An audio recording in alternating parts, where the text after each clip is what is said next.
installation commission ad hoc yi nga xamante ne def nañ ko ce matin mais li ma lay bëgg a laaj mooy le cas de Moustapha Diop.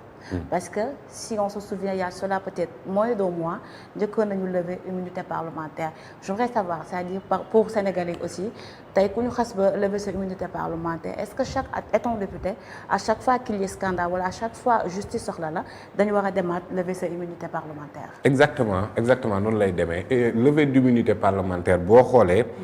C'est à travers le ministère de la justice. moom mooy saisir le président de l'Assemblée nationale. ne ko dañoo soxla tel député pour nangam. ñoom Assemblée nationale xool li nga xamante ne moom lañ évoqué comme cause. ne jébbal nañ leen kii yëkkati nañ malaanu kiiraare kon bu dee beneen dossier bu ñëwaatee. il faut nga andiwaat yeneen cause. D'accord. parce que moom li ñu ko lever immunité bële na le dañoo joxe woon raison yi tax. léegi à travers ces raisons la ñu lever immunité bi donc kon même lever boobu noonu. mënul concerner waat beneen procédure boo xam ne bokkul ak li tax ñu lever immunité parlementaire donc. lever d'immunité parlementaire day dépendre ci chaque dossier bu dee nit ki am na 100 dossiers. sans lever immunité parlementaire ngay def pour mën koo topp. donc effectivement am na ñuy laaj ne kii yëkkati nañ ko léegi ba pare mais tekkiwut ne député bu ñu lever sa immunité parlementaire yow amatoo immunité. D'accord. Ça dépend de chaque procédure, de chaque dossier, chaque affaire. balaa ñoo mën a déglu député dañ koy defal levée d'immunité parlementaire boobu noonu. donc loolu moom moo waral effectivement li nga gis tey. parce que procédure normale bi loolu la. commission ad hoc day ñëw. parce que commission ad hoc mooy commission boo xamante ne bokkul ci yi nga xamante ne yu permanent la. circonstance moo ko fa andi. D'accord. comme commission la boo xamante ne. dafa am but précis bu ko tax a jóg. bu defee liggéeyam ba pare day disparaître. donc assemblée day am effectivement ay commission permanente mooy ay commission des finances commission des lois yooyu noonu day doon yu permanente mais commission ad hoc moom benn but précis lay am léegi nag bu paree après ñu yeggali le cours de la procédure muy conférence des présidents après ñu dem ba plénière pour mën a procéder effectivement au lever de l'immunité parlementaire. D'accord, c'est bon à préciser parce que dañuy faral di les gens se posent souvent cette question pour comprendre mais li tax ñu lever seen immunité parlementaire également wala boog ñuy dem ci lever seen immunité parlementaire bokk na ci coowal fonds force Covid-19 Pa Moussa par rapport ak scandale mais également li nga xamante c'est des malversations yoo xamante ni jàpp nañ ni ñoom def nañu ko déjà sa jàngat par rapport ak Covid bi mais également ñoom scandale yi nga xamante ni jot nañ ko fa def étant aussi li nga xamante moom mooy jóori bi ñu dégg wàllum industrie parce que là on parle de santé le rapport ak pandémie bi ak ki nga xamante ni dénk nañ ko wàllum industrie ci jamono yooyu. xam nga li nga évoqué léegi.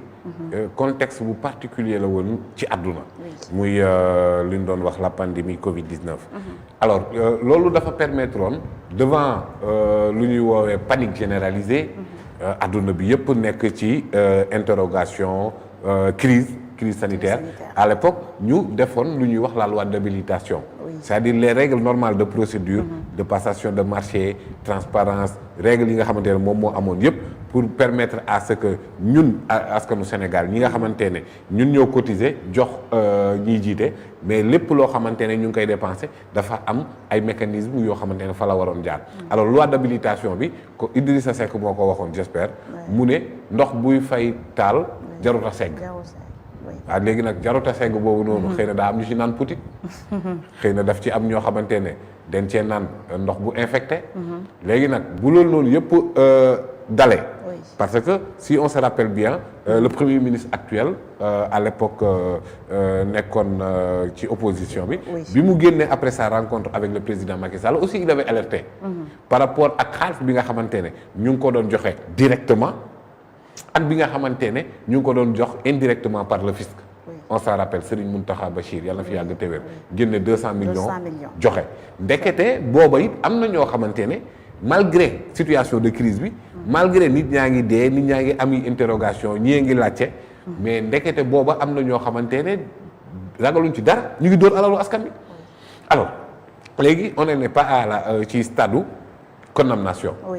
Ils sont présumés innocents tout le monde respecte leur présomption d'innocence le respect des droits de la défense yooyu yëpp mi ngi fi naam mais comme que dañuy saytu donc ñoom loolu nga xamante ne kii ne parce que ñoom dañoo nekkoon ministre à l'époque nekk député tey kon donc day am ñaari règle de procédure yu appliqué wu ci ñoom privilège de juridiction ak immunité parlementaire teewut nag na mbir yi fara yamul foofu ñenn ñi sax ak yow wax 5 waaye ëpp na ko buñ saytoo bien sûr c'est-à-dire soxna Mamy fond Covid yooyu noonu en fait dañoo mel ni ñu nekkoon ci zone de non-droit parce que lépp loo xamante ne ay règles juridiques ay mécanismes de procédure la ñu anéantir pour ne àdduna dafa nekk ci guuta nañu def gaaw soxlaatu ñu respecter benn règle wala non. loolu moom mooy la loi d'habilitation qui permettait au président de ne pas passer à l'Assemblée te bu ñu fàtte li tamit à l'époque dafa supprimer woon le poste de premier ministre moom Macky Sall mu ne fast track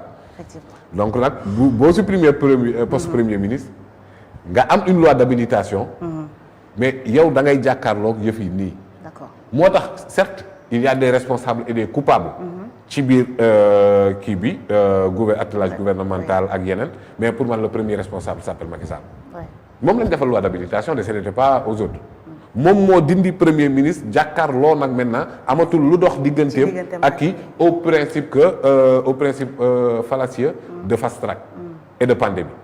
La conjonction de ces deux facteurs fait que Sénégal dañoo dóor sunu xaalis Sénégal ñi nga xamante ne ñoo ko jiite woon pour man avec ces pratiques yi nga xam ne nit ñaa ngi koy teg il n'était animé d'aucune dose de patriotisme ñoom ñëpp a war a wuy ji et je pense que ni festival bi galerie bi promenade bi au sein de la haute cour de justice pour man le rendez-vous là un certain Macky Sall ne devrait pas manquer ça.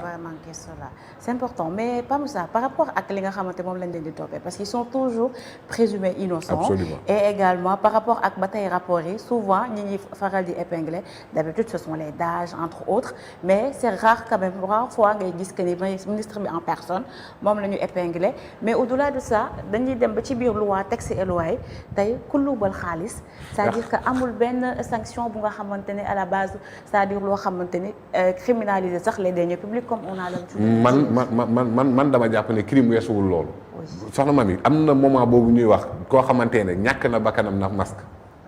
am na ñaata nit lañ dégg ñi ñàkk nañ seen bakkan ndax manque d'oxygène. le bilan c'était 1085 personnes. am na ñoo xamante ne masque wala oxygène wala benn traitement bu ndaw hydroxychloroquine moom moo tax ñu ñàkk seen bakkan. Effectivement. moment boobu noonu ki nga xamante ne xaalis bi nga xamante ne ñun ñoo ko dajale woon pour mu jënd loolu noonu war a mën a faj nit ñi oxygène.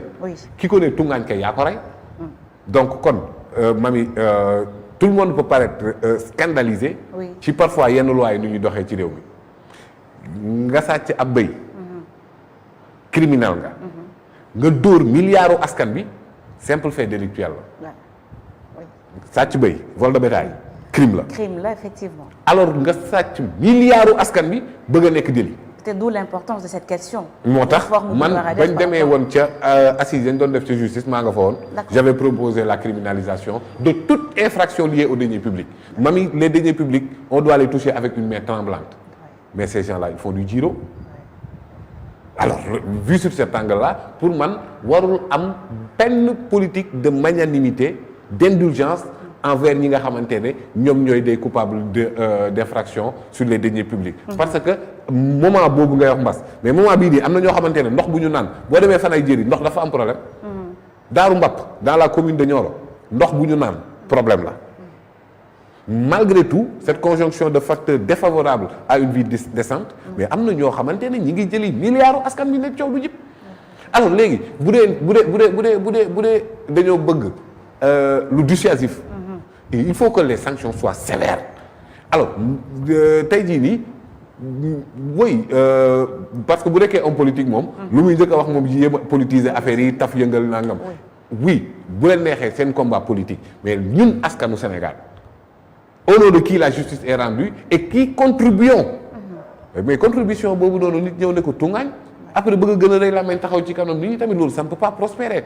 donc effectivement la question de ces sanctions là pour man dañoo war a xoolaat. toute la législation liée aux deniers publics. donc comment comprendre tey bu le procureur de la République waxee que ni il préfère remplir les caisses que remplir les prisons. non c'est-à-dire ku mu neex tey mën nga ñëw cautionner d'accord que même su fekkee non cautionner loolu loi bi moo ko def xam nga tey jii nii malheureusement on exagère parfois ci l'imputabilité des pathologies aux magistrats magistrat bi loi bi lay appliquer. oui kon lii ma la wax nii léegi nii maanaam ku sàcc bëy criminel nga ku sàcc milliardu askan bi délit nga def.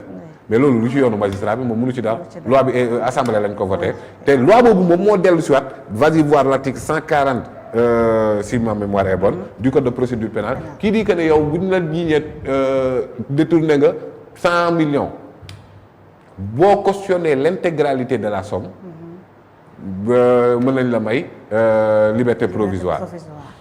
Alors vu sur cet angle-là loi bi moom moo ko maye. Alors effectivement nag il ne faut pas parce que sanction bi dëgg la c'est dissuasif.